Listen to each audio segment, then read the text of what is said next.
Namine. Shri Krishna Chaitanya Prabhu Nityananda Shri Advaita Gadadhar Shivasadi Gaur Bhakta Vrinda. Hare Krishna, Krishna Krishna, Hare Hare, Hare Rama, Rama Rama, Hare Hare. Hare Krishna. So, reading from 11th Canto, Chapter 13, the Hamsa Avatar answers questions.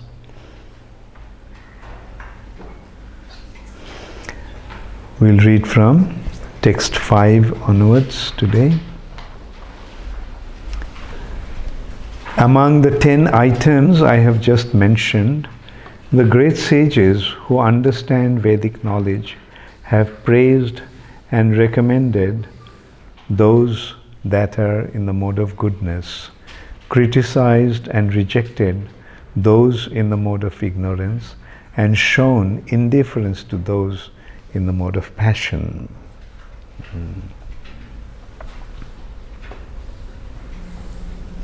So,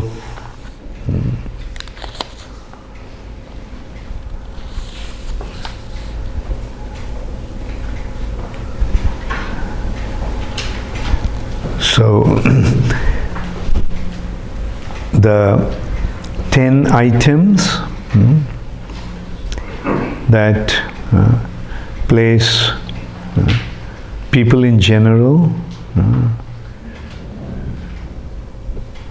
the particular place, the time, activities, birth, meditation, chanting of mantras, and purificatory rituals, the modes of nature become differently prominent. So let's go back to the religious principles strengthened by the mode of goodness destroy the influence of passion and ignorance. When passion and ignorance are overcome, their original cause, irreligion, is quickly vanquished. So previously we discussed about that. Out of 3 modes, ignorance, passion, and goodness. Generally people act in this world in mode of passion and ignorance. And when one becomes situated in the mode of goodness, then the influence of the passion and ignorance disappear. Tada rajas tamo bhava kama lobhodayashchaji. Due to the influence of passion and ignorance, one develops lust, greed, etc., which are the cause of material bondage.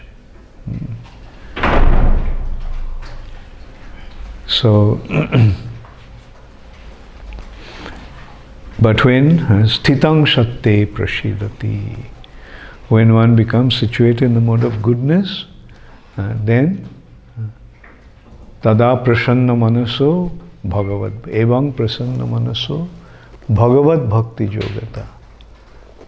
And then when one becomes situated, like in mode of goodness, one performs religious activities, dharma. Dharma means act according to scriptural injunction. And by acting according to the dharma, one gets the opportunity to enjoy the material nature properly. But even then, eventually one becomes aware that this material nature is a place of suffering. So there, the enjoyment, the prospect for enjoyment is illusory. Just like the mirage. Mirage gives the impression of water, but is there water in mirage?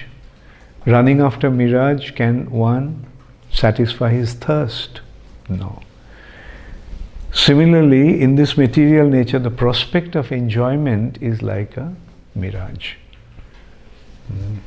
Now, materially motivated people run and run and run after material enjoyment, but the heart never becomes satisfied.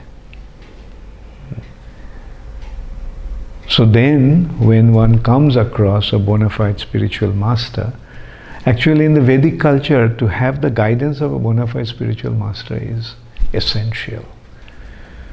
All civilized people in the Vedic culture accept a spiritual master through initiation. Especially the three higher classes, Brahman, Kshatriyas and Vaishyas. And the spiritual master guides according to one's ability and propensity. Like this, like we see, the children are first sent to the kindergarten. Then from kindergarten, primary school. From primary, it goes secondary. And then gradually one advances. So advancement, it takes place by the guidance of the teacher. So in Vedic culture also, like those who are children materially, like those who want to enjoy in the material nature, the teacher says, okay, go enjoy, but do it in this way. Okay, so now you have promoted from kindergarten to primary school, primary class.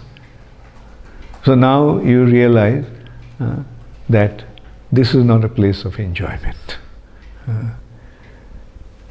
And so do this. In this way, the spiritual master or the teacher guides one.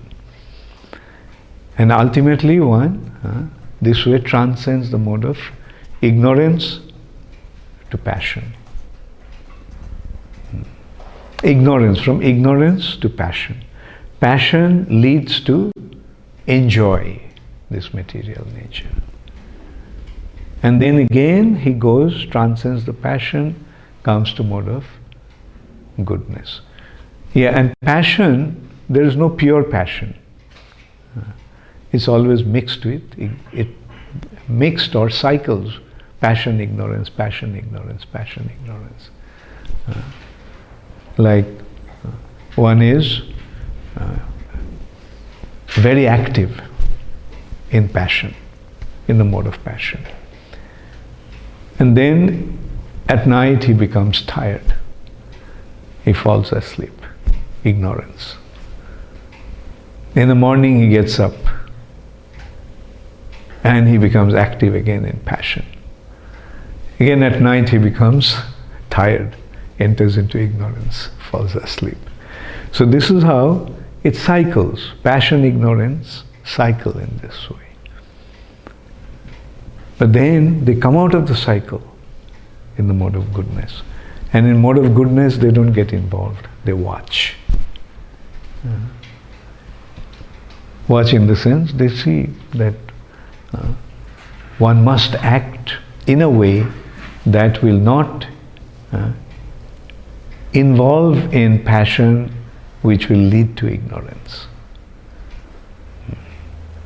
And then he is situated in the mode of goodness. And then in mode of goodness one acts according to the scriptural injunctions. And then he transcends and comes to the mode of goodness. When passion and ignorance are overcome, their original cause, irreligion, is quickly vanquished. Vanquished means destroyed. When one acts in a mode of goodness, in a proper way, following the religious principles, strengthened by mode of goodness, destroy the influence of passion and ignorance.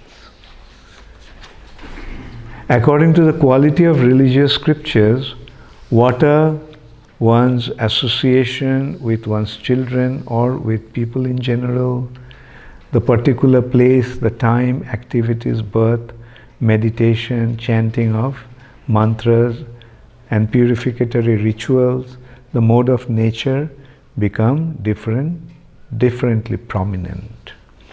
Among the 10 items I have just mentioned, the great sages who understand Vedic knowledge have praised and recommended those that are in the mode of goodness, criticized and rejected those in mode of ignorance, and shown indifference to those in the mode of passion. Those who are situated in the mode of goodness, they criticize and reject mode of ignorance, and they remain indifferent towards the mode of passion. The tendency is there in the mode of passion to become active.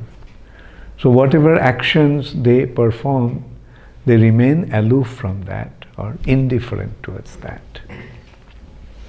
Until one revives one direct knowledge of the spirit soul and drives away the illusory identification with the material body and mind caused by the three modes of nature, one must cultivate those things in the mode of goodness. So until one becomes, in simple words, until one becomes situated in the platform of devotional service, one must cultivate those things in the mode of goodness.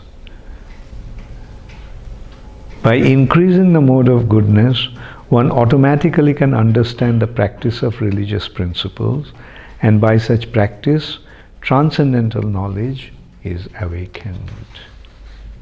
Mind you, all this will happen with the guidance of a bona fide spiritual master. That cannot happen just like that.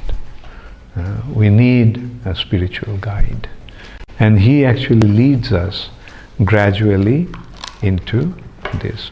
And again, I will remind all of you that this is a gradually ascending process. This is an ascending process, not ascending knowledge as such, but the process is gradually, like as I was saying, kindergarten to primary, primary to secondary, to high school, then college, then university, gradual elevation.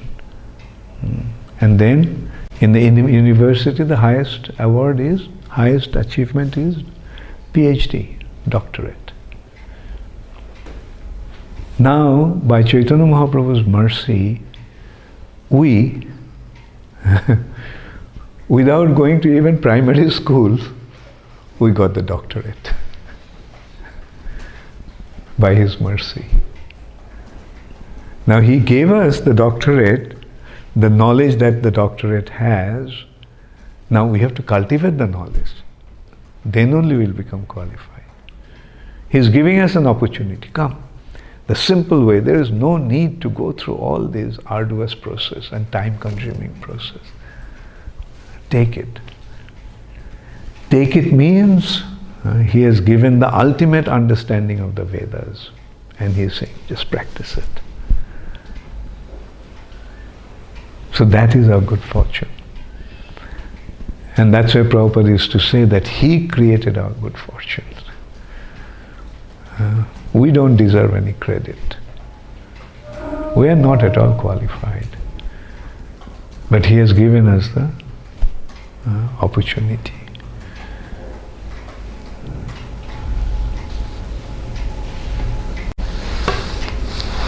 So, so these are the process that is being explained here. Is the normally the way it used to happen before. But in our case, we are a different breed altogether.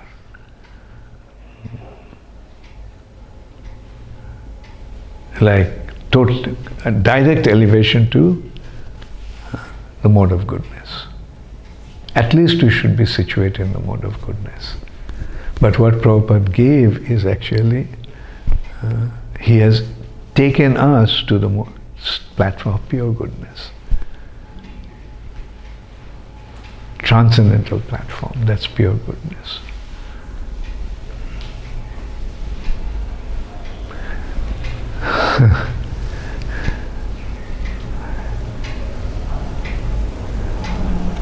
That reminds me of one incident. I was not there, but I heard. When Prabhupada decided to give me sannyas, there was some objection from some senior GBCs and sannyasis. Because understandable, I was just few months in the movement and Prabhupada is giving me sannyas. Already he has given me first and second initiation together, which he generally did not.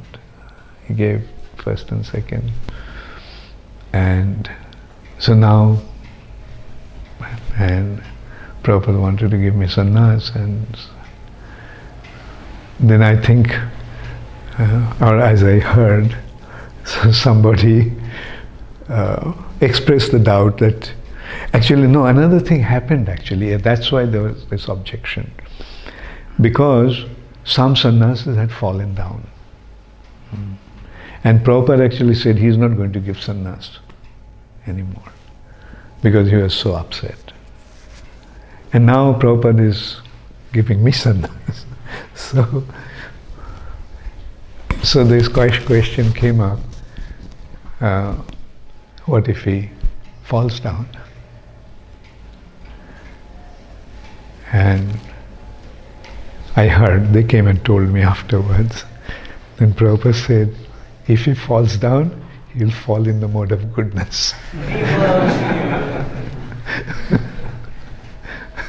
So now we can see the spiritual platform, and to fall down, I mean to be in the mode of goodness is actually below the spiritual platform, which is a platform of pure goodness.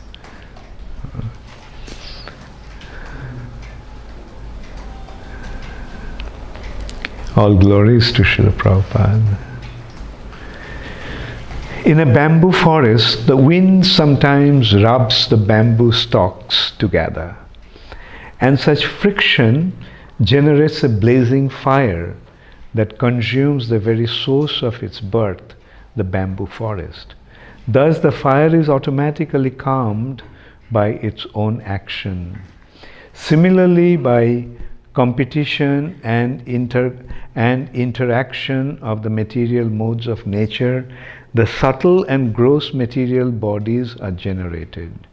If one uses his mind and body to cultivate knowledge, then such enlightenment destroys the influence of the modes of nature that generates one's body.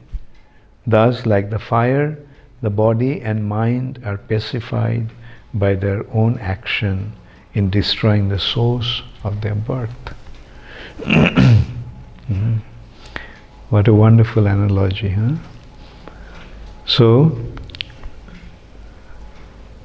in the bamboo forest, wind makes the dry bamboos to rub against each other. And by rubbing, the fire generates. And when the fire generates, then the fire actually came from the wood, bamboos. And now this fire burns out the whole bamboo forest. Right? So which is considered to be the birthplace of the fire. The fire was generated from bamboos, and now all the bamboos are burnt out. So similarly here, the cause of our material bondage, the modes of nature and these arrangements, like it causes the fire to generate. And that fire destroys just as the bamboo forest is destroyed, the cause of the birth of a living entity in the material nature, that cause is destroyed. So I'll read again. In a bamboo forest, the wind sometimes rubs the bamboo stalks together, and such friction generates a blazing fire that consumes the very source of its birth, the bamboo forest. Thus the fire is automatically calmed by its own action. So when the bamboo forest is burnt out, then no more fire. Then the fire is extinguished.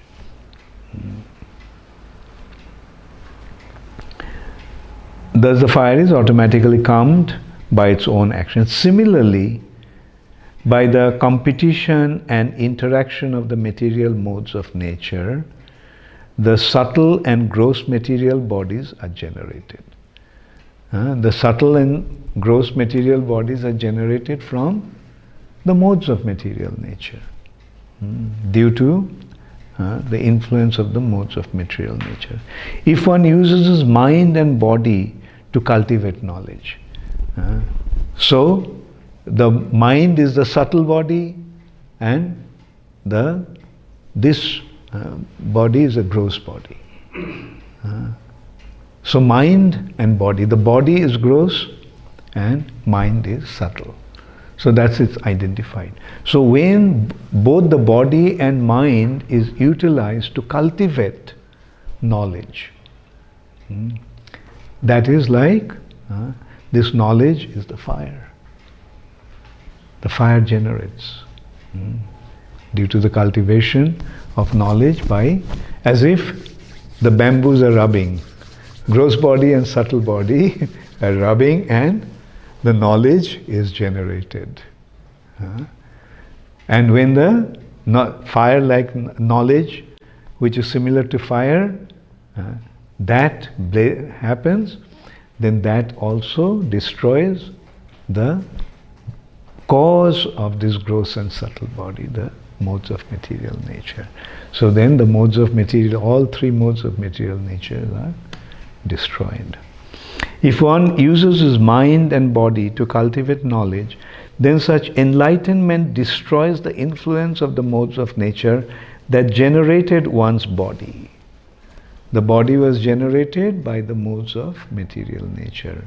So the knowledge burns that out. Thus, like the fire, the body and mind are pacified by their own action in destroying the source of their birth.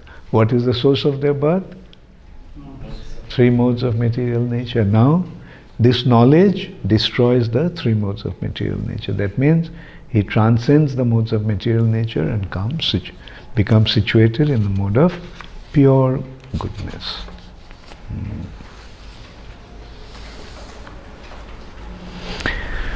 Sri Uddhava said, "My dear Krishna, generally human beings know that material life brings great future unhappiness, and still they try to enjoy material life. My dear Lord, how can one in knowledge act just like a dog, an ass, or a goat?" So this is now, it's leading Uddhava to question this. Why a man, human beings know the material life brings great future unhappiness. But still, why do they act like that? And of course, in today's world, we can say that they don't even know that there's going to be future unhappiness. They think that the life is going to be wonderful, and they're just illusion to think that they're going to enjoy. Hare Krishna, Gaur Premanande, Hari Hari Bol.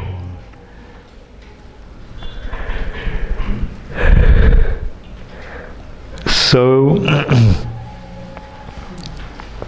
first 5 winners, top 5 winners. Yesterday was 117 participants. Quite a competitive exams. So in the 5th position, Radha Sakhi Dasi, Howrah, with 95% accuracy. Jayesh Mandal, Ujjain, with 95% accuracy in 4th position. Then in 3rd position, with 100% accuracy, Minu Das Hugli. In 2nd position, Abhijit Panihati with 100% accuracy. And in first position, Gopi Howrah, 100% accuracy. Good, thank you very much. So, next question is Shamsundar Krishna Das. Thank you for the nectarian class, as sweet as ever. Guru Maharaj, I read the Srimad Bhagavatam 1075 chapter of Krishna's daily activities, that Krishna meditates on his energy called Brahman every Brahma Muhurta. Could you explain why does Krishna need to meditate on Brahman when Brahman is inferior to him? Krishna is performing these pastimes as a human being.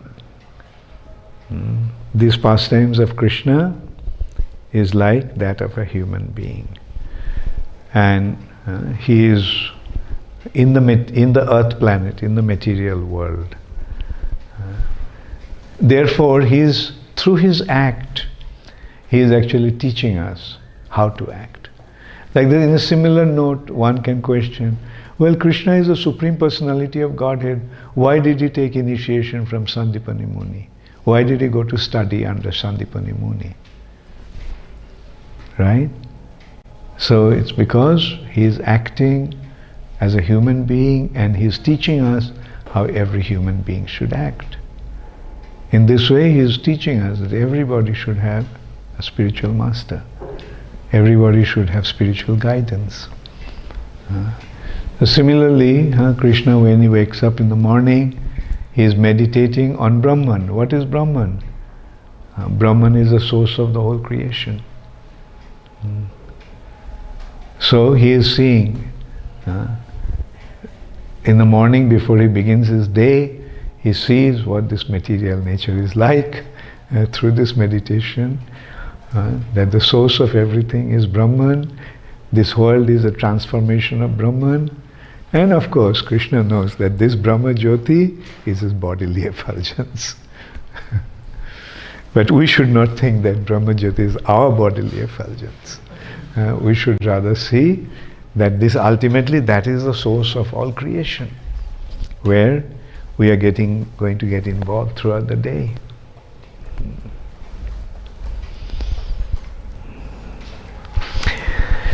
So Shamsundar Krishna actually, he is asking this question from Melbourne, and in Melbourne it's midnight. See, he is staying up till so late with his little son, Kanha, who you saw, that he asked questions, just to attend this class. Thank you so much, Shamsundar Krishna and Kanha. Then also another question from Sydney, Somendra Krishna Das. There also it's quite late now. Same time zone actually. Hare Krishna Guru Maharaj, you mentioned about the anxieties in management. How can those anxieties be dealt in a positive way to make everyone satisfied and happy? Well, in management, you cannot make everyone happy.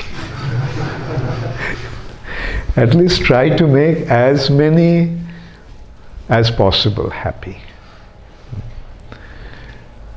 And at least, as I said, like try, because that's what management is. In management, we have what should be managed. What does management mean? Management means that we can execute things, the responsibilities that we have been assigned with. And so that is the management. What do we need? Like the temple management, they have to see that so many things they have to consider. That everybody is properly situated, everyone is properly engaged, the needs of the temple are being fulfilled. And like that, like how to maintain so much money we need. Do I really have the source of having all that money? So that's what causes the anxiety. And as you said, like in the temple, everybody is not going to be a pure devotee. Like many are, in every temple you'll find some troublemaker, consciously or unconsciously. So then you have to discipline them, and sometimes you have to be very assertive also. Anyway, so the point is, try your best to make everybody happy. But the main point actually is not to make everybody happy. The business is to make everybody engaged in devotional service. That is the responsibility. And by being engaged in devotional service, they'll be happy.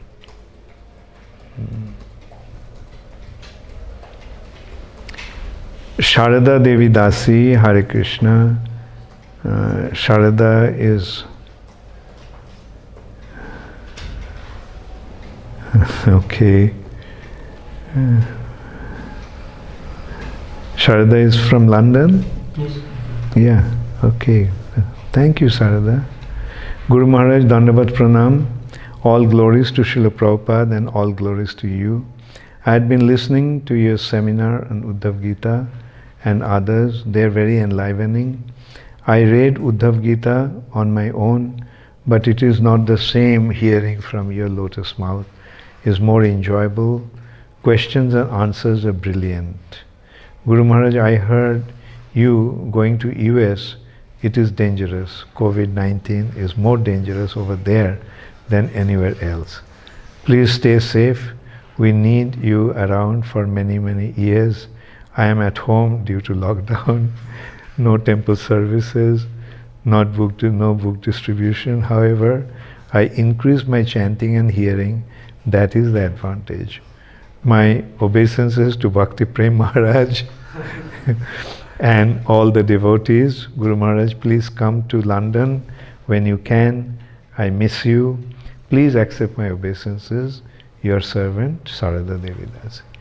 Yes, Sarada, you'll be happy to know that my flight to America got cancelled. But then again, tell me which place is safe in this material nature. Jad padang padang, jad bipadang natesham. At every step there is danger. And like, yeah, England is also no less than America. The death rate is actually proportionately much higher in London. Anyway, so the thing is, you see, we cannot afford to be afraid of anything. Like we have to be prepared to do or surrender our service. So next question, and by the way, thank you Sharada Devi, thank you very much. And I know like how you're missing your service in the temple and also, but you never mentioned about your job. You never said that you're missing going to your office.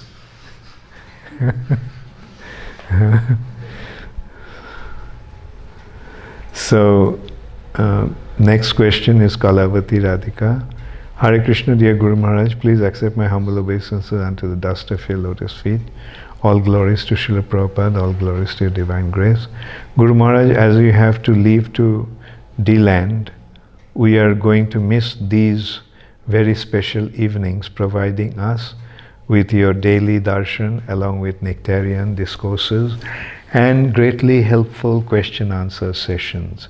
Thank you so much, Guru Maharaj, for everything. Okay, Kalavati, as I just mentioned, you must have heard that my flight got cancelled to America, so I won't be able to go to America, at least it seems, for another 2 weeks or so. The India is locked down until 31st. So another 12 days, and maybe after that the flights will start. Let's see what happens. So now you're saying that my question is that for Kumaras were Brahman realized, not Bhagavan realized, then how and why did they enter Vaikuntha? You see, these personalities can enter into Vaikuntha but cannot stay there. Because the qualification to stay in Vaikuntha is bhakti. Until and unless they achieve bhakti, they cannot stay. Like you remember, Durvasha Muni also went to Vaikuntha. But Narayan told him that he couldn't help. Sudarshan was chasing him, and he was running away from Sudarshan Chakra. He went all the way to Narayan. Narayan said, I'm sorry, I can't help. But go to the person where you have committed the offense. So he had to go back to Ambarish Maharaj, and Ambarish Maharaj forgave him. Ratnabahu Das, Ujjain. Hare Krishna Guru Maharaj, please accept my humble obeisances. All glories to Srila Prabhupada. As we know that Sri Uddhava staying at near Kusum Sarovar as a form of a creeper. How long he will stay? How can we get mercy from him? Kindly tell. Any wrong? Please forgive me. Yeah. How long? I don't know. Like, you see, Uddhava himself wanted to. Therefore, it is up to him. When somebody gets a curse, then there is a consideration, because that situation one doesn't like. Like Nalakuver and Manigri were cursed by Narad. And they didn't like that curse. Oh, we have to become trees. And they begged forgiveness, and Narad Muni said, okay, you'll get delivered when Krishna will come. But Uddhava's situation is different. Uddhava himself wanted to become a plant, because he was so impressed with the devotion of the gopis. So he desired Asha Maho Charana Renu. I wish to get the dust of the lotus feet of the gopis. And in order to get the dust of the lotus feet of the gopis, he is there. He desired Kimopi Gulmo Taroshadhi Nam. Gulmo means a bush. Taru means a tree. And Oshadhi means a plant. So he desired that I can become one of these. And his desire was fulfilled. So that is Uddhava's appreciation of Vrindavan.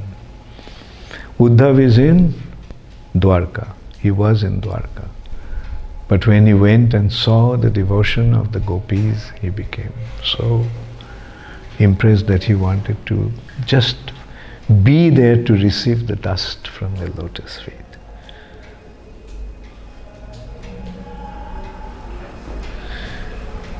So next question, Radha Krishna Chandra Das, Noida, Hyderabad. Hare Krishna Dandavat Pranam Guru Maharaj. In Srimad Bhagavatam 122 purport, Prabhupada writes, any low-born person, be he Kirata, Huna, Andhra, Pulinda, Pukkasha, Abhira, Sumbha, Javana, Khashadayo, etc., even lower, can be delivered to the highest transcendental position by the mercy of Vaishnavas. Is that the people born in these places are low level? How to understand this? In the Vedic culture, the people get their status according to their nature. Like these are called antajas. They are outside of varnashram system, outside of varna system. They are lower than the Sudras. So, and the class system was very precise and occupation-wise. And say somebody is born as a Javana, he's a Javana, right? Somebody is born in an Abhira family, he's an Abhira. Similarly, Sumba, Khashada, Khasa, etc.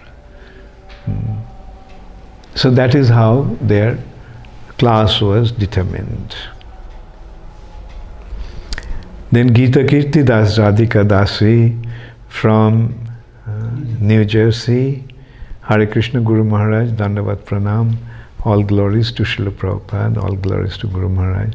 Thank you for your wonderful lecture, Guru Maharaj. My question is regarding modes of material nature. Recently I was listening to a lecture and I heard that doing business is mode of passion. How does one aspire to go back to mode of goodness while doing a business? Which professions are in mode of ignorance and which are in goodness? It is said that it's in the mode of passion because business needs a lot of drive, lot of involvement, a lot of challenges. So that is why it is certain degree of passion is needed. You cannot just sit at one place and think about the super soul in your heart and run a business, right? So also, if one is very dull, doesn't have any intelligence, he also cannot run a business. To run a business, you have to have intelligence, you have to have the drive, you have to have the ambition. So that's why it's in the mode of passion. But you asked how it can be done in the mode of goodness. As I mentioned, if you are in the mode of goodness, you won't be able to run a business. Like a philosopher cannot run a business. A poet cannot run a business, right? But a devotee can run a business. Then you are not in mode of goodness, but you are in the mode of pure goodness. Because you are running the business for Krishna's sake, it is in pure goodness. So that is the way you as a devotee can run the business you are running. And also among business also, there are some business in the mode of ignorance, some business in the mode of passion, and some business in the mode of goodness. In that way, from that angle, the business you are running is in the mode of goodness. It's in the passion goodness or passionate goodness. So, because that is not really, very passionate involvement, running around and doing things, but you are teaching. You are teaching. You are teaching music. So, teaching is in the mode of goodness. But still, because you are running a business, you have to think how to get more students, how to make it more interesting, and eventually how to make more money. So that is the passionate aspect. But because you are teaching, your business is in the mode of goodness. So next is Brajakumar Govinda Das, Manchester. Hare Krishna, dear Guru Maharaj, all glories to Srila Prabhupada. Thank you very much for your wonderful lecture. My understanding of material nature that we are in is that it's a dream. My question is how do I understand the incarnation of Lord Krishna appearance in the material world when it's compared to a dream? Yeah, Krishna comes to wake you up from the dream. Krishna is not coming into the dream, right? But Krishna is coming and saying, as Chaitanya Mahaprabhu is saying, Jeev Jago, Jeev Jago. Wake up, you sleeping souls. So that is why he comes.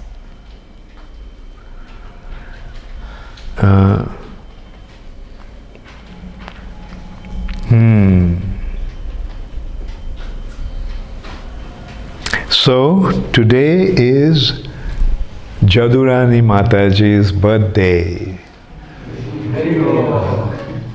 So Jadurani, I wish you a very happy birthday and many happy Krishna conscious return of this day. And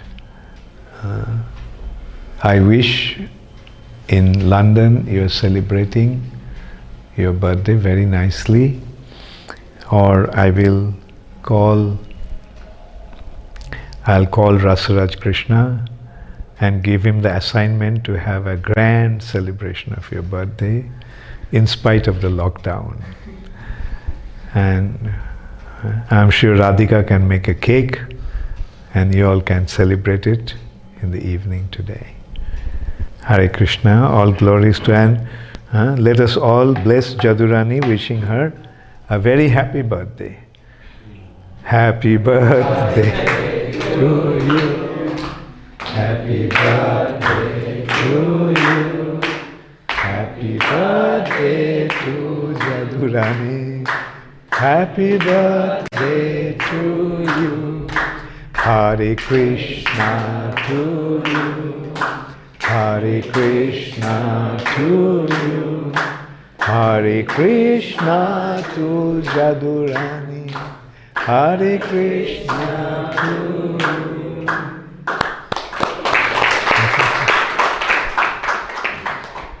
Thank you all very much. All glories to Srila Prabhupada.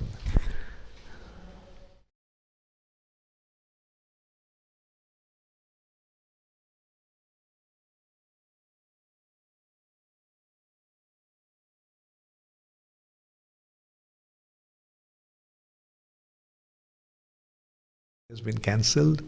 So I'm stuck here for at least until 31st of May. So this class will continue. Japa session will continue.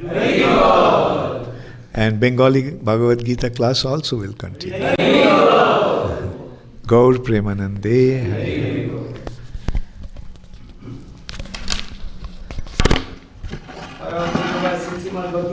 Guru Maharaj ki